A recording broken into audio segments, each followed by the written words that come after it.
நலம் தரும் நாளடியார் 400 பொருட்பால் அதிகாரம் 32 அவை அறிதல். இணைந்து கொள்கின்றார் தக்கோலத்திலிருந்து கவிஞரும் எழுத்தாளரும் பட்டிமன்ற பேச்சாளரும் செந்தமிழ் தேனியுமான தக்கோலம் என் ஜெல்லாதன் ஐயா அவர்கள். வாருங்கள் ஐயா. தமிழே அமுதே வருவாய் நிறைவாய் தருவாய்.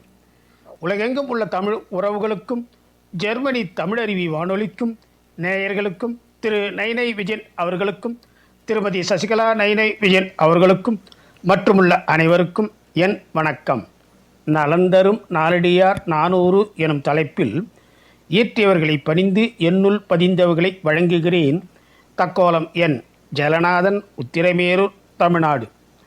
நல்லோர் நிறைந்த அவையில் மனதில் பதியும்படி கருத்துக்களை சொல்லும் வல்லமை பெற்றவர்கள் அறிவுற்ற பொல்லாதோர் உள்ள அவையில் அறவே பேசாமல் இருப்பதே நலம். நாளடியார் பொருட்பால் அதிகாரம் 32 அவை அறிதல். பாடல் 316 முதல் 320 வரை உள்ள பாடல்களையும் பொருள்களையும் சிந்திப்போம். பொருட்பால் அதிகாரம் 32 அவை அறிதல். பாடல் 316. பாடமே ஓதி பயன் தெரிதல் தேற்றாத மூடர் முனிதக்க சொல்லுங்கால் கேடரும் சீர் சான்றோர் சமர்த்தனர் நிற்பவே மற்றவரை ஈன்றாட்கு இறப்ப பரிந்து. ஏதோ ஒரு பாடலை மனப்பாடம் செய்து அதன் பொருளை அறிந்து உணராத மூடர்கள் வெறுக்கத்தக்கவற்றை கூறும்போது கேடில்லாத மேன்மை உடைய சான்றோர் அந்த மூடரை பெற்ற தாய்க்காக என்னே இவள் செய்த பாவம் என மனம் வருந்தி நாணத்தால் தலைகுனிந்து நிற்பர். பாடல் 317. பெறுவது கொள்பவர் தோல் மேல் நெறிப்பட்டு கற்பவர்க்கெல்லாம் எளிய நூல் மற்றும் முறிபுரை மேனியர் உள்ளம் போன்றி யார்க்கும் அரிதற்கரிய பொருள். பெறத்தக்க பொருள்களை பெற்று கொள்கிற பொதுமகளிர் தோல் போல ஒரு மேற்போக்கான நெறிப்படி கற்போர்க்கு எல்லாம் நூலின் பொதுப்பொருள் எளிதில் விளங்கும். ஆனால் தளிரை ஒத்த மேனியை உடைய அந்த பொதுமகளிரின் மனத்தை போன்று நூலின் உள்ளே பொதிந்து கிடக்கும் நுண்பொருள் அறிதற்கு அரிதாகும். பாடல் 318. புத்தகமே சால தொகுத்தும் பொருள் தெரியார் உய்த்தகம் எல்லாம் நிரப்பினும் மற்றவற்றை போற்றும் புலவரும் வேறே பொருள் தெரிந்து தேற்றும் புலவரும் வேறே.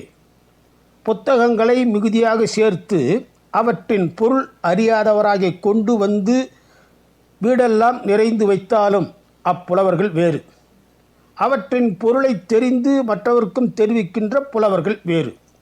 பாடல் 319. பொழிப்பகல நுட்ப நூல் எச்சம் இந்நான்கின் கொடித்தகலம் காட்டாதார் சொற்கள் பழிப்பில் நிறை ஆமா சேர்க்கும் நெடுங்குன்ற நாட உரையாமோ நூலிற்கு நன்கு. குற்றமில்லாத கூட்டமாகிய காட்டு பசுக்களை தம்மிடத்தே கொண்ட உயர்ந்த மலைகளை உடைய நாட்டுக்கு வேந்தனே நூலின் பொருளை திரட்டி சுருங்க கூறும் பொழிப்புரை, விரித்து கூறும் அகல உரை, சாரங்களை மட்டும் கூறும் நுட்ப உரை, வெளிப்படையாக அல்லாமல் குறிப்பாக சுட்டி காட்டப்பட்ட பொருளான விசேட உரை ஆகிய 4 வழிகளும் பொருளை விளக்கி கூறாத சொற்கள் நூலிற்கு சிறந்த உரையாகுமோ? பாடல் 320. இற்பிறப்பில்லார் இணைத்த நூல் கற்பினும் சொற்பிறரை காக்கும் கருவியரோ இற்பிறந்த நல்லறிவாளர் நவின்ற நூல் தேற்றாதார் புல்லறிவு தாமறிவதில். உயர்குடி பிறப்பு இல்லாதவர் எவ்வளவுதான் நல்ல நூல்களை கற்றிருந்தாலும் இன்னொரு சொற்களில் உள்ள குற்றங்களை பிறர் அறியாதவர் காத்தற்குரிய அடக்கமுடைமை உடையவரோ அல்லர். நற்குடி பிறந்த நல்லறிவாளர் நூற்பொருள்களை தெளிவாக உணராதவராது புள்ளிய அறிவினை தாம் அறிந்தாலும் அறியாதவர் போல் இருப்பர். இனி வாய்ப்பு கிடைக்கும் போதெல்லாம் நாளடியாரில் உள்ள பாடல்களையும் பொருள்களையும் சிந்திப்போம். வாய்ப்பளித்த ஜெர்மனி தமிழருவி வானொலிக்கு நன்றி, வணக்கம். தக்கோலம் என் ஜெலநாதன், உத்திரமேரூர், தமிழ்நாடு. சங்க தமிழ் இலக்கிய பூங்கா. நேயர்கள் இதுவரை கேட்டது நலம் தரும் நாளடியார் 400. வழங்கியவர் தக்கோலத்திலிருந்து கவிஞரும் எழுத்தாளருமான என் ஜெல்நாதன் ஐயா அவர்கள். நன்றிகள் ஐயா. மீண்டும் இணைந்து கொள்ளுங்கள். நன்றி, வணக்கம். நேயர்கள் கேட்டுக்கொண்டிருப்பது காலை கதம்பம். இது தமிழருவி வானொலி, ஜெர்மனி.